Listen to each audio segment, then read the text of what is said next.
नांदेडमधून एक मोठी राजकीय घडामोड समोर येते। भाजपचे राज्यसभा खासदार आणि माजी मुख्यमंत्री अशोक चव्हाण यांनी विविध मुद्द्यांवर महत्त्वाची विधानं केली आहेत। जिल्हा मध्यवर्ती बँकेची निवडणूक सर्वांच्या सहमतीने आणि चर्चेनेच बिनविरोध झाल्याचं त्यांनी सांगितलंय।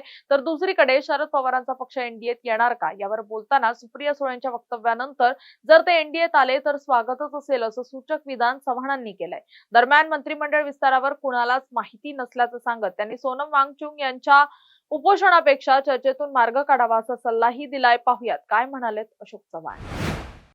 जिल्हा मध्यवर्ती बँकेच्या निवडणुका त्यामध्ये 11 लोक जे आहेत संचालित झाले आपल्यासाठी निवडणूक लागली असाही आरोप होतोय की जे काही नेते मंडळी आहेत त्यांचे सगळे सोयरे किंवा नेते बिनविरोध झाले आणि बाकी कार्यकर्त्यांना हे आता जे काही बिनविरोध झाले इतर जे इच्छुक आहेत त्यांच्या सर्वांच्या संमतीने झालाय ना, म्हणजे कोणाला करायचं न करायचं हा विषय जो आहे हा कोणा एका व्यक्तीच्या हातात नाहीये आणि जे काही इच्छुक उमेदवार होते त्यांच्या सर्वांची चर्चा करूनच ते बिनविरोध झाले आहेत। त्यामुळे तसा काही विषय नाही, कोणाचा कोण घेतला हा विषय नाहीये।